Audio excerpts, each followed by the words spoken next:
What is up, everybody? We are back. Episode 51. Coke, we have turned the page over to the next half century of this podcast. But we're starting off here with a special guest. Cope, I'll get to you in a second. We always, we know you.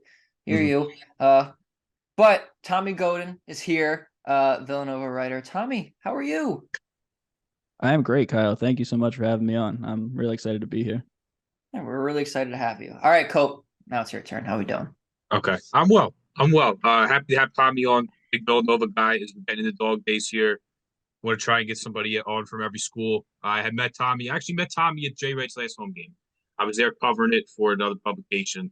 I know Tommy was there doing his thing. So yeah, pretty good bonding experience, I guess you could say. Saw him at the Temple game when they played Villanova. Unfortunately, Nova didn't get the win.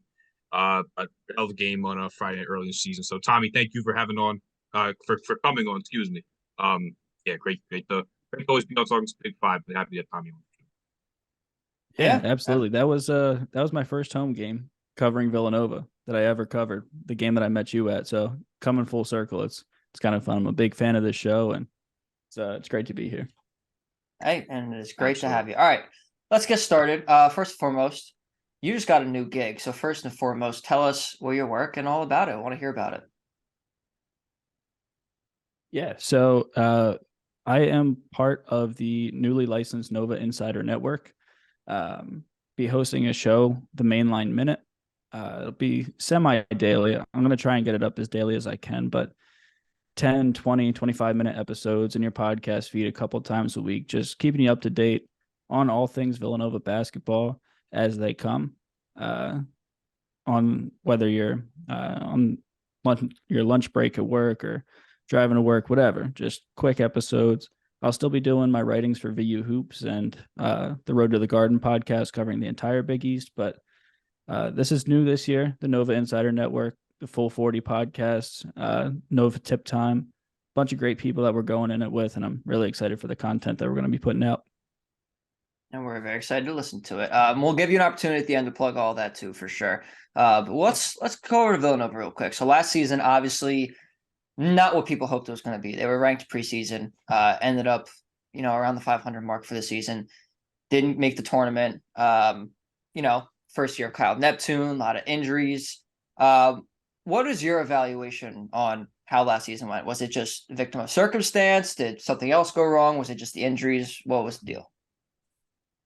It was a bit of a perfect storm. Jay Wright retiring halfway through the offseason didn't help anything. Kyle Neptune, not in a way, kind of being thrown into the fire. Wasn't dealt a great deck of cards in his first year as the head coach. His projected top 10 pick, Cam Whitmore, breaks his hand in preseason, had thumb surgery. Obviously, Justin Moore dealing with that torn Achilles.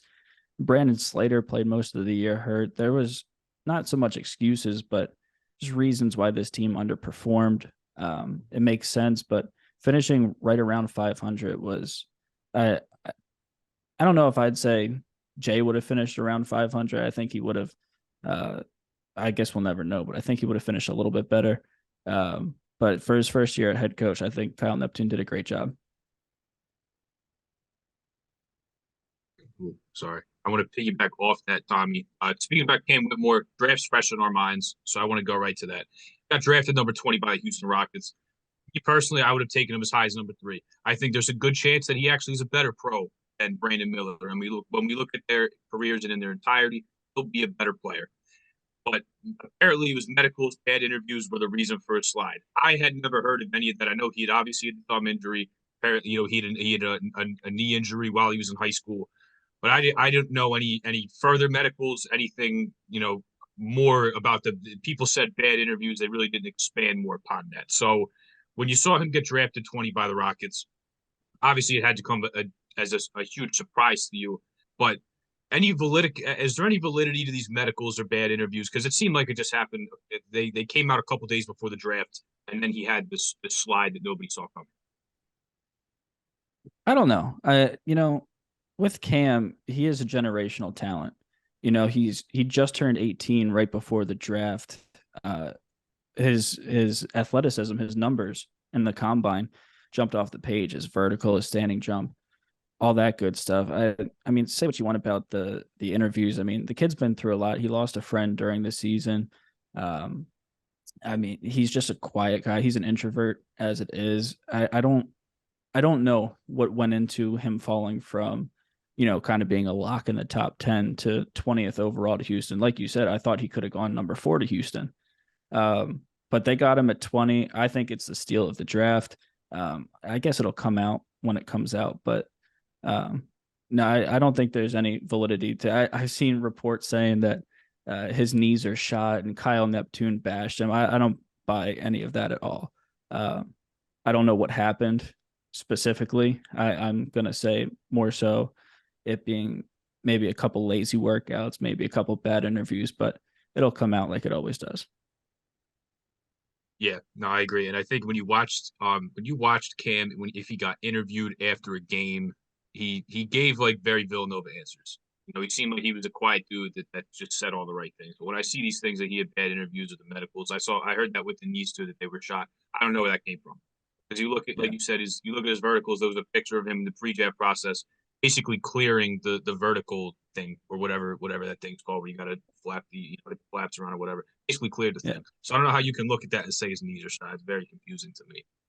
But speaking of Kyle Neptune, at the end of your answer there, you mentioned he kind of gets thrown right into the fire. He only has the 1 year at Fordham, where for Fordham, they overperformed expectations. That of course Keith Ergo comes in as a very good year with them this year, but his second year as a head coach, his first year at Villanova, how would you evaluate him as a whole? A lot of people were coming for his head right away when they started losing games, which was completely ridiculous because he didn't have a full complement of players. But in your eyes, how would you evaluate year number 1 specifically for Kyle Neptune? You can look at the injuries, the record, or whatever, but specifically coaching wise, how would you evaluate Neptune's first season? Coaching wise, I think he did a fine job. I think one of Jay's flaws when he was here was, I wouldn't say he was scared, but just not playing the freshmen.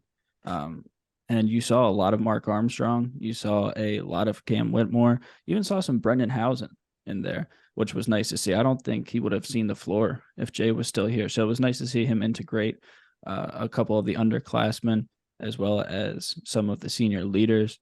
There were some, I'm not going to sit here and pretend it was all rainbows and butterflies with Kyle in his first year. I mean, that's a first year head coach in the Big East. Nothing's going to be perfect. He did have his road bumps. I think he could improve in his time management, his substitutions, and things of that nature. But that will come with time. I'm very optimistic for year 2, and I was very impressed with year 1 in the Kyle Neptune era. Yeah, I mean, there was a lot of ups and a lot of downs, but especially toward the end of the season, Justin Moore comes back healthy. Obviously, they got Cam Whitmore back a little bit earlier than that.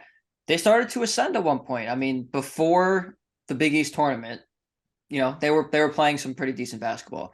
But that was last year. This is this year. They have a little bit of a new team now. Obviously, they were probably one of the biggest winners in all of college basketball in the transfer portal. TJ Bamba, Hakeem Hart, Lance Ware. How do all these guys fit in with some of the guys that are currently there? Well, it's going to be Wing U, right? I mean, we got Tyler Burton, Hakeem Hart, TJ Bamba. He's not small. He's 6'5", which is decent size for a guard, and bringing in Jordan Dumont, who's 6'7". I mean, we have a bunch of wings. When we signed Tyler Burton, I couldn't believe it. They're going to fit in great. I think Justin Moore and either TJ Bamba or Tyler Burton will combine to make one of the more formidable backcourts in the conference. I think Mark Armstrong is going to take a big step up. I think they all complement each other very well. With Hakeem Hart, he's probably the transfer I'm most interested in looking at. I mean, he's from Philadelphia. He has chemistry with Eric Dixon. I know their dads are good friends. They chop it up on Twitter every now and then. That's good to see.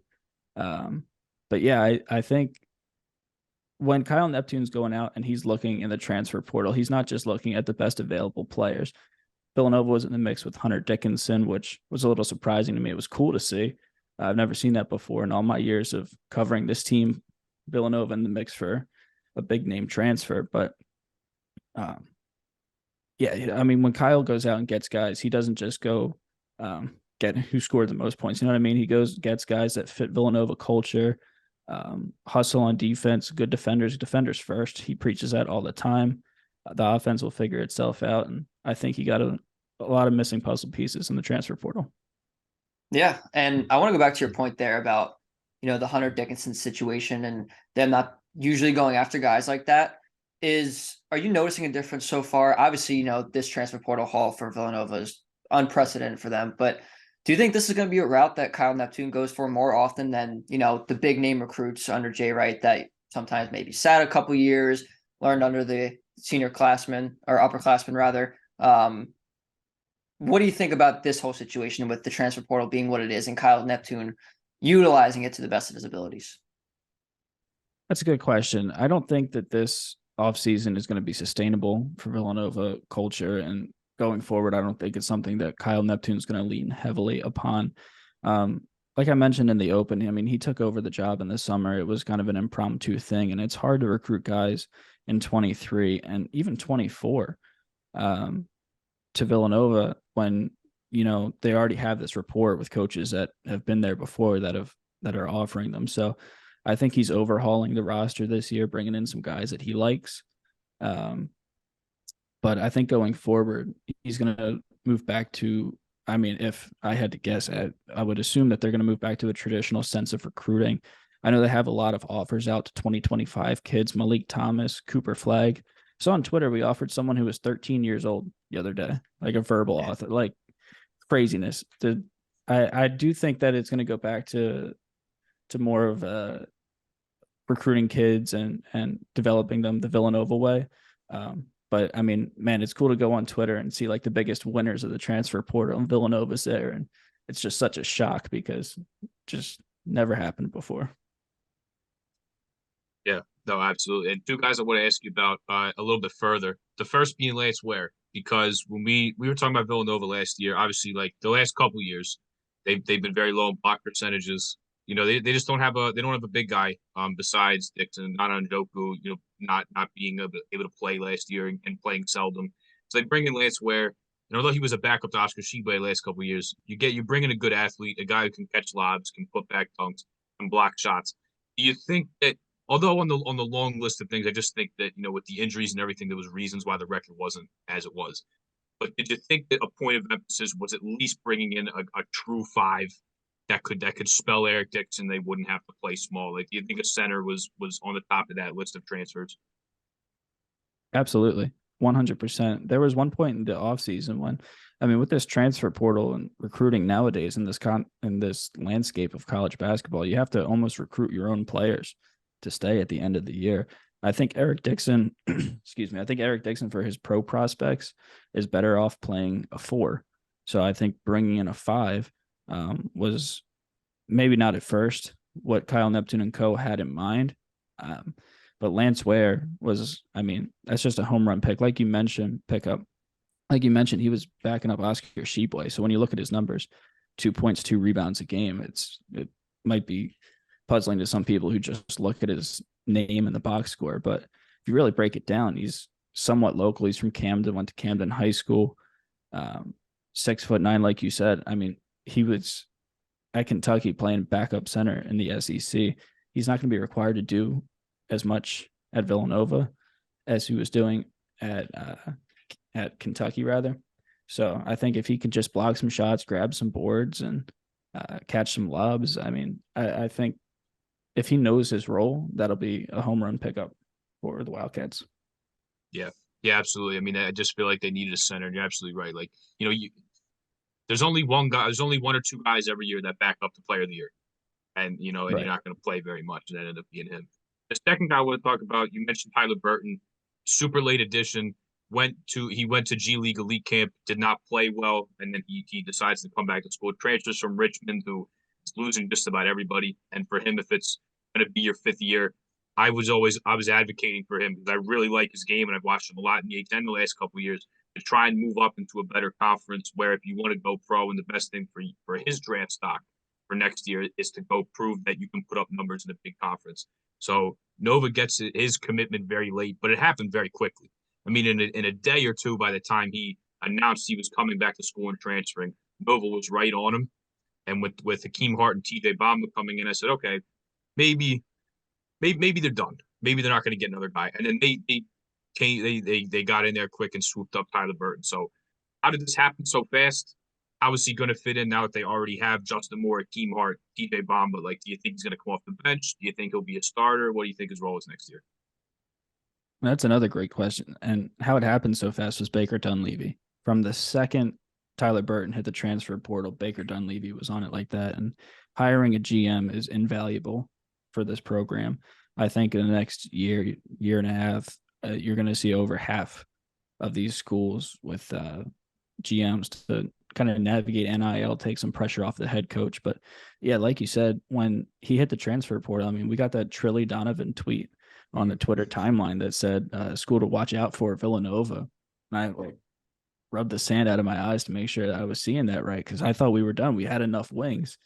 But I guess not. And kind of the opposite of Lance Ware. If you just look at his name in the box score, 19 points, 7.4 rebounds, 44% from the field. I mean, he's got a nice touch from beyond the arc. I think he does start. I think he slots into the starting lineup from day one. Excellent rebounder, like I said, just about 7.5 rebounds a game. Crazy athletic. I was watching some of his highlights and poster dunks. I mean, he reaches up amongst the trees to grab boards. And he's completely bought in to the Villanova culture already from the first time he stepped on campus. He just gets it. You're going to see him diving in the stands for loose balls and doing everything that you've seen the Gillespies and Archidiakonos of the world do. So, yeah, that Tyler Burton pickup happened fast, and I think it's the most underrated pickup for the Wildcats this offseason. Yeah, I mean, I think it's got to be either him or Lance Ware, like we talked about. It's just the plethora of recruits coming in, and the amount of talent that they've been able to get in here is kind of insane. But I do want to go back to a point you just talked about with Baker Dunleavy. I mean, this whole NIL thing, is just kind of taken over college sports within the last few years. And especially, when Baker Dunleavy got hired by Villanova to be their general manager, Cope and I talked about it on the pod, and we were like, you know what, this is something really interesting because you don't see it very often. I think only a very small handful of schools really have something like this. So can you kind of explain what his role is going to be and the importance of it to the university? Yeah, absolutely. So Baker Dunleavy, a home run hire. He's a Villanova School of Business graduate. His role is going to be separate from the Friends of Nova NIL Foundation. He's going to be working directly with Kyle Neptune. He's going to assist in recruiting and NIL to make sure all those T's are crossed and I's are dotted, and make sure everything's being done the correct way. Everything's changing. You guys saw the report that came out today that the NCAA said that we're going to, even if it's within the eyes of the law in your state, it may not be in the NCAA's guidelines, and we won't let it fly and stuff like that. So, just crazy stuff like that is coming out every day. So he's there to assist in navigating NIL, recruiting, setting those trips up, and really it's just essentially Kyle Neptune's right-hand man without being involved in the X's and the O's of coaching.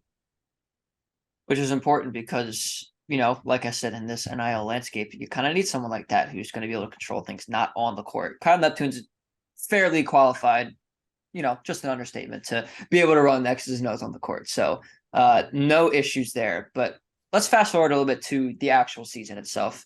Well, we'll go back in time for a split second. Last season, you ran your own site. Obviously, you mentioned it. Road to the Garden. You were covering the Big East. This season, Big East is going to look a lot different than it did last season. Rick Pitino's coming in. Kim English is coming in. Ed Cooley's going from Providence to Georgetown. It's got a lot of competition. And obviously, you have the reigning national champion UConn Huskies, who are still very much going to be a powerhouse in the Big East this year. Which of these teams should Villanova fear the most in their pursuit of a Big East title? That's a great question. Any of them from 1 to 7? It's going to be the Wild West in the Big East this year. Marquette barely, they lost Olivier Maxence Prosper to the draft. He's an outstanding talent, but they're bringing back Tyler Kolek. David Joplin's going to slide in. The Big East 6th man of the year is a pretty nice guy to have slot into the missing role of Omax. But yeah, they're bringing back Kolek, they're bringing back Cam Jones, and they won the Big East regular season and the Big East tournament last year. So that's a team that I wouldn't want to see. UConn just won the national championship. They are losing a lot. And Adama Sanogo, the heartbeat of their team, Andre Jackson. But they're bringing back guys like Tristan Newton and Donovan Clingan. They're another team that I'm worried about. And a dark horse, St. John's. I could not be higher on St. John's this year. Jake, I see you down there with the Penn shirt, Jordan Dingle. I know you're very familiar with him. Transferred to St. John's, could not be higher. They just got North Carolina decommit Simeon Wilcher. They brought back Joel Soriano and brought in a top 10 coach in college basketball on this planet in Rick Pitino. So I think St. John's is a dark horse to win the Big East this year, but UConn and Marquette are definitely going to be the favorites on paper. Yeah, it's a shame that Jordan Dingle had to leave the Big Five. But I'm right there with you. Like when Patino got hired, I was like, I think I'll just put him in the top 25 now, and then I'll just figure out the rest later because they're loaded with transfers. And even when he had a full team, he did bring in Simeon Wilcher. There might be something going on. I heard something that he might use he might fund like a walk-on spot with NIL money to cover a scholarship, and then just slot like one of his scholarship players that he was planning on having just be a walk-on to make room for Simeon Wilcher. Like they're gonna be terrific next year. A lot of new pieces, but I'm very, very high on St. John's as well. Guy, I want to ask you about, we touched on a little bit. So Mark Armstrong's playing right now for Team USA in the under-19s. Really good game against Madagascar where they blew that team out. He's playing really well there, and apparently he was impressing a lot in training camp. So there's a lot of experience, a lot of new guys that are probably going to start and play a lot. Mark Armstrong, one of the only pure points, if not the only pure point guard on the team. So because of that, I think he'll have a sophomore like resurgence here and play a lot better. But how is he going to fit with all the wings coming in here? I mean, is he going to potentially push for a starting role? Do you think it'll get to that point? What do you think Mark Armstrong's minutes look like? You're asking the right guy, or maybe the wrong guy, because I'm very biased towards Mark Armstrong. I am the leader of the bandwagon, the founder of his fan club. I went on a podcast a couple months ago and said he had Jalen Brunson like potential. I could not be higher on Mark Armstrong. Wow. He has freak athleticism. He's as smart as anybody I've ever seen with the basketball. I mean, if he can develop a consistent shot from beyond the arc, watch out. I mean, this kid is going to be special. I'm very big, very high on Mark Armstrong. Just led Team USA today in points with 17 and like a 52-point win over Lebanon or something like that. I don't know. But yeah, I love the point that you made. I mean, you have Justin Moore, who is more than capable of being the primary ball handler, but with all these wings and Eric Dixon and Lance Ware kind of clogging things up a little bit, I think Mark Armstrong is going to see significant minutes. I don't know if he's ever going to crack that starting rotation, but 20 minutes a game, 25 minutes a game, I can definitely see that from him next year. Yeah, absolutely. I think his not next year, the year after, as I think is where he slides in the starting spot. Not because he's not good enough; he's plenty talented. But all the wings ahead of him, and like you said, Justin Moore played some point last year. You know, if they need him to, he can absolutely handle the ball. But you know, Mark Armstrong, that's his primary position. Maybe out of necessity, he'll have to start a couple games. No, he did last year if there was injuries or Chris Hart went to the bench. So I think junior year though. You know, if he decides to stay, you know, if something doesn't happen, and maybe he becomes Jalen Brunson, and then he leaves next year, but you never know. I want to ask you about the coaching staff. Now, I talked about off the court, Baker Dunleavy. Obviously, talked plenty about the roster. George Halkovich took his first head coaching job at Buffalo, and longtime assistant Ashley Howard is back on the bench. He was at LaSalle, took a year off last year running the Friends of Nova NIL collective. Now he's back on the bench. So, twofold question for you here. What's Buffalo getting in George Halkovich, and how do you think Ashley Howard is going to? I mean, I already know he's going to integrate well. He's a great recruiter there, but let me get your thoughts on Ashley Howard rejoining the team. Yeah, I'll answer the first one first. I mean, what Buffalo's getting in George Halkovich is a winner. I mean, he's just a natural born leader, two-time national champion under Jay Wright as an associate head coach under Kyle Neptune. I have nothing but good things to say about George Hilkovich. He's going to do great things. Every other day I see someone was offered or someone in a Buffalo jersey on my timeline, and I love to see it. He's going to build a great culture up there, and he's going to do big things for that Buffalo team. I'm so happy for him. I wish he could have stayed here forever. Like John Shackleton, our strength and conditioning coach. He's now Russell Wilson's personal trainer. I know you guys seen his recent videos of him We sliding got a around. Broncos fan right here, so Oh yeah, look at we that. can't we can kind of see it because of the background, but listen, Broncos Had to get country. in there. Let's ride. Done with that. Done saying it. I got my heart broken too many times last year to keep saying it. But it's funny you said I did. I wanted to ask you about that, Kyle. I'll kick it over to you. But I wanted to ask you about that, not to cut you off from your point, Tommy. But let me throw this in there. Let me talk about Ashley Howard. But I didn't even see. I saw like 2 seconds of the video. My initial thoughts are, oh my God, here's Russ doing a freaking workout. Like I don't want to see like any of the social media stuff. Like just win. Just put me stop making me miserable every Sunday. And then I was on the timeline again, and I saw you quote tweeted it and said, in case you wanted to know what Shaq is up to. And I watched it. I only watched like the first 2-3 seconds. I watched it again, and then I see it's John Shackleton that's working out with him. I was like, oh my God, what a spot. So quick, and then I'll let you get back to your Ashley Howard answer. Seemed like this was kind of not abrupt, but we were in the middle of the offseason. He decides he's going to leave. Was anything like this in the works? Did you think he'd work with a pro? And then does Villanova have a replacement for him? I know Jay Wright spoken very highly of him and said, and I watched an interview with him, and he said, I go through assistant coaches all the time that get head coaches. I have a replacement. I don't have one for Jack. So what's is there any sort of plan here to replace him? Yeah, he has been replaced by one of his followers. One of the people who's bought into the Shaq Fit system, one of his associates, Kyle McClelland, I believe is his name. I might have got his first name wrong, but I know his last name's McClelland. Justin McClelland. My apologies. I was gonna say it's a good first name. Get out of here. That's where I'm getting Kyle from. There you go. He's worked under Shaq for a while, and he was hired immediately. I'm shocked Shaq stayed. There we go.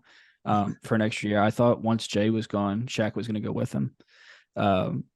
He's irreplaceable. I mean, he was the best in the biz. Not only his work, I mean, his work speaks for itself, but it's hard to replace a guy like Shaq he's family to Villanova basketball, and we wish him nothing but the best, but absolute crushing to see us lose him this offseason.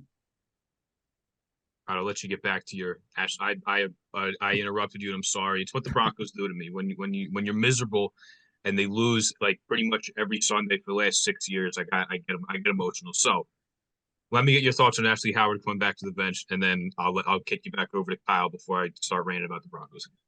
I'll give you my thoughts on Ashley Howard if you give me your thoughts on Javonte Williams for my fantasy draft I got later this week. It's an early draft. Wow. Yeah. Dynasty. Wow. Dynasty. Okay. We can talk after. I'll take you up. We'll talk after. Yeah, after the show. But yeah, Ashley Howard back. Like you said, he went to LaSalle, came back, worked with the NIL collective at Villanova, Friends of Nova. Him and Coach Dwayne Anderson are going to be one of the more formidable duos in recruiting. Both excellent recruiters, both player coaches. They really connect with the players on a special level. I'm stoked to have someone back who knows the system, who knows the Villanova culture, who's proven to be a successful assistant in this system. And I mean, I feel like this was about as easy as a hire that they could have made. Yeah, I mean, I definitely agree. Especially, talking about the NIL collective, that was more recent than anything. I mean, and it just makes too much sense, especially, if you want to bring the Big Five into it. Obviously, former LaSalle head coach too, and he was at Villanova. So it just, like you said, it makes too much sense to not do that. Or it makes too much, you know what I mean? I don't feel like explaining it. Anyway, talking about the Big Five, we're going to wrap up our basketball questions here with some thoughts on the Big Five. Obviously, new format here this year with Drexel being added to the fold. You got the triple header at the Wells Fargo Center in December. So I want to get your thoughts on it. What do you think about Drexel being added? What do you think about the triple header? And which I know Cope's favorite question, do you think it should have been at the Palestra, Wells Fargo, or maybe some other venue? That was what I was going to lead off with. I was going to ask you guys, my resident Big Five pod experts, why is it not at the Palestra? I mean, that just felt like a home run. Yeah, I get it. I get it. That's the only reason, Tommy. That's the only Yeah. reason.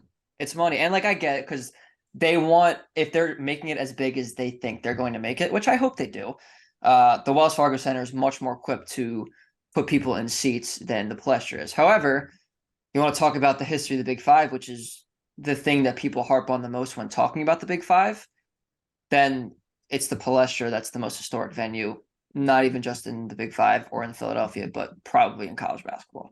So it's kind of a double-edged sword because I understand why they're doing it, and I think it has a chance to be a really big event, but you know, it kind of sucks that it's not the Palestra. And Cope, I'll let you share your thoughts too. I know we agree on most things, but Yeah, you're right that if they want to get a bigger crowd, especially for a triple header, and you're gonna have to almost like cycle fans in for each game because the Plush only got a capacity buddy of a little over 8,000. So and then okay, like you want students to go, you want a lot of media there, you're gonna want fans from all these schools there. Like how many tickets are going to be available to everybody else, especially if you want them to stay for all three games and not just stay for the school's game. So I understand it from that point. But I wish it was at the Palestra. Maybe they could do something where they play like the pod. What if they played the pod games at the Palestra? What if they just said screw like the home court or whatever, and they did something like that? So I got to say though, I am more warm to the idea of the Wells Fargo Center. We went to the press conference. It got me excited. It seemed like every school was very much on board, and I guess it's more accessible. It's a better experience when you go to the Wells Fargo Center. I'm not going to act like the Palestra is perfect because the bathrooms are small. They're always crowded. Like the hallways are packed when it's full. It gets hot. You can't hear the PA announcer when it's a packed crowd. But that to me, like that's what makes it great.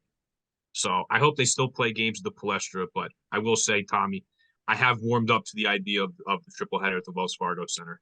Most the round robin is still a thing, but I'm going to give it a chance. I'm going to give it a chance instead of me bashing it. I'm going to give it a chance this year.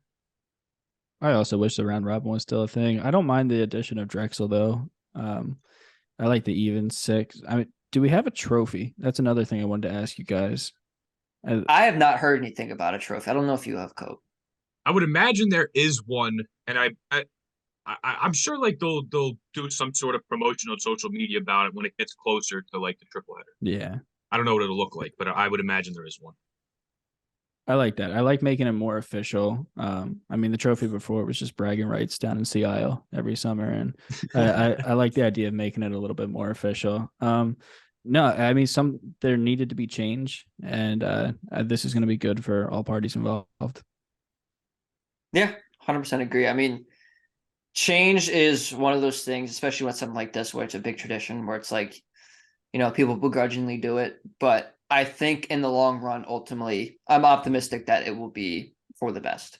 I think we kind of all agree on that, which is a good thing, but it's, they're trying at least, which is something that I think is really important because for a while it didn't seem like the schools really cared about the Big Five. Now, granted, Nova was dominating it and still is and probably still will, but at least they're trying to keep the tradition alive. So there is that. So I got two more for you, Tommy, before we wrap up here. And I throw back to Kyle for one last one. So keep it on the topic of the Big Five here. I want to ask you, who do you think is going to be the biggest competition this year? I know I have my team, and unfortunately, I think there's an easy answer to this. But who do you think in the city, at least, Villanova's biggest competition is going to be? I'll give you a fun answer. I'll go with Temple. A fun answer. I like the new head coach coming in. Losing Caleb Battle and Damian Dunn is going to be interesting to see how he maneuvers that. I'm not sure if it's going to be their biggest competition. Of course, Penn is good every year, but well, at least they play them tough every year. I know that for sure. But yeah, I think Temple is going to be a really fun, really interesting game. That's wow. I surprising answer. Yeah. Even as I don't think two Temple alumni would have given you that answer. I think it's going to be St. Joe's. I think St. Joe's is going to be very good next year. And I I got to agree. see it. I got to believe it when I see it. Kind of with Billy Lang here, but that roster's loaded next year. And they will play another Holy War next year. I think it will be. It'll be I at think it's Nova, going to I be at think. yeah. I think it's going to be at Nova Yeah. this year. So they're gonna. I don't know if St. Joe's going to play each other early on. It's going to be. I think St. Joe's going to be very good. So last one, fun before I kick it back to Kyle. I was keeping up with your food reviews during the season. You were doing them at the Finn. You were doing them up at Madison Square Garden for the Big East tournament. Have you tried every food place in the Finn? And if so, does that mean we get any more food reviews next year? Yeah, I guess I can break it now. This is exclusive. Breaking the news for next year. I'm not going to do foraging at the Finn. Next year, I'm going to do Conquering Camp Co. Campus Corner is a restaurant just off campus. Pizza, French fries, cheesesteaks, sandwiches, all that good stuff. And that's going to be season 2 of Foraging the Finn. So I've got pretty much all there is to get at the Finn. And next year we're going to be taking our talents to Campus Corner. Awesome. Are you Wow. going to get a sponsor? I hope so. Be great. Hey, that's listen, you got to make your money somehow. So, Yep. good for you, man. That's going to be awesome. All right. Speaking of, you mentioned one food item on there was cheesesteaks. Yeah. We are huge cheesesteak guys. And I think we're going to ask this every time we have a guest on the show. We did for our last 2 guests when we had Rob Holloman and Ramon Galloway on. So I'm going to ask you, favorite cheesesteak spot in the city. Hit me with it. All right. Wow. I got to break this down a little bit. In the city, I'll go Angelo's. I like the cedar answer. rolls. The onions are always good. The steak quality is good. I mean, Sarcone's Bakery is right down the street. Angelo's new kid on the block somewhat. Went there last week, 2 weeks ago. I mean, there's always a line like around the corner, but you're always out of there in like 30 minutes. It's outside. I don't know what their black magic they're doing in there, but shout out to Angelo's. Delisandro's was good for a very long time. I also enjoyed John's roast pork. Outside of the city, Chubby's I enjoy very much. They loaded on Cafe Carmela. One just opened in Huntington Valley. I think I'm naming like all of them, so I apologize for that. No, So there's if I had to plenty go more with you one, haven't named. Don't worry. yeah. So I think if I had to go with one, the one I'm highest on right now is Angelo's, but it all changes throughout the whatever my taste buds are feeling. Listen, Great it's a good answer. That's a great answer. It's a great answer. It's a great answer. I mean, we'll diverge ours. I think my personal favorite is Joe's on Girard. I love that one. They also used to have a location in the Northeast. But Angelo's and John Roast Pork are probably in my top 3 as well. Cope, I know you're big on Angelo's too. Yeah, I mean, Tommy, you hit 2 of my top 3. John's roast pork is awesome. You get a ton of food. They don't do whiz, which honestly I don't mind. I'll get sharp provolone in there. It's still good. Yeah, Angelo's is awesome. First time I called there, I think it took me 3 calls to actually get through. And I've heard horror stories that it takes people over 100. And I got down there, and there was probably like 5. Like I was able to walk in the store, and it's like a small little place, So I was able to walk right in, so it wasn't much of a line. It was on a Friday too. Got very lucky with Angelo's, so I love that place. Next time you're at a game, and maybe when you're covering the Big 5 Classic, when you're covering another Nova game at the Wells Fargo Center, whether that be if have they announced a venue for the UCLA game yet, or a date? Most likely going to be Wells Fargo. Well, how about this? If we're down there, we'll take you to Oregon Steaks after. It's on 10th and Oregon, right near the ballpark and the stadium. It's not far from there. Open 24/7. Great cheesesteak. It's Angelo's, John's roast pork, Oregon Steaks for me. That's my top 3. But if I had to choose one, I would choose Oregon Steaks. Got to have it. Yeah, it's a date. Sign me up. I've never had Oregon steaks. I love trying new steaks. Yeah, you were saying you called 3 times. That was had a 11 called 11 times 2 weeks ago trying to get That's into not Angelo. even that bad. Damn. Yeah, I caught him on a good day. Wow. Yeah, I'm looking forward to it. It's gonna be fun. Oh, listen, it's gonna happen. It's gonna happen. We'll set it up. We'll make it happen. Because I'm sure it will not be the last time that we talk to you right now. But Tommy, thank you so much for coming on the podcast. We very much appreciate it. A lot to look forward to this season with Villanova basketball. A lot to look forward to this season with Big Five basketball. We're excited to share this with you. Absolutely, guys. Thank you so much for having me on. Like I said, I'm a fan of this podcast, fan of this show, and I was stoked when I got the call to come on. So thanks again, and looking forward to next year. Absolutely, and it won't be the last for sure. Cope, any No. final thoughts here before we sign off? No, we're all good. Tommy, appreciate you. Thank you for coming on. Visit us again soon. I'm sure we'll be talking to you. Good luck. Have some fun this summer. You a Seattle guy? I heard you mention Seattle. Every now and then, I'm more like I've been hitting up Belmar a lot recently. Okay. Big Belmar guy. Okay. I'm a Seattle guy. Yeah. That's why I said I'm headed down 4th of July. I'm very excited. But yeah, enjoy your 4th of Nice. July. Have a good summer. And I'm sure we'll be seeing you soon. For sure. Absolutely. Let's do it again. Absolutely, and that makes two of us Cope Seattle guys. Though I won't be there on the 4th, but maybe the next weekend. But anyway, thank you guys so much for tuning in. As always, very much appreciate your love and support. Make sure you like, subscribe on YouTube. Make sure you follow us on Instagram and Twitter, Big Five Pod. Make sure you follow Tommy too. Tommy, any plug real quick before we sign off here? You can find me on a beach in Belmar, probably listening to the Big Five Pod this summer.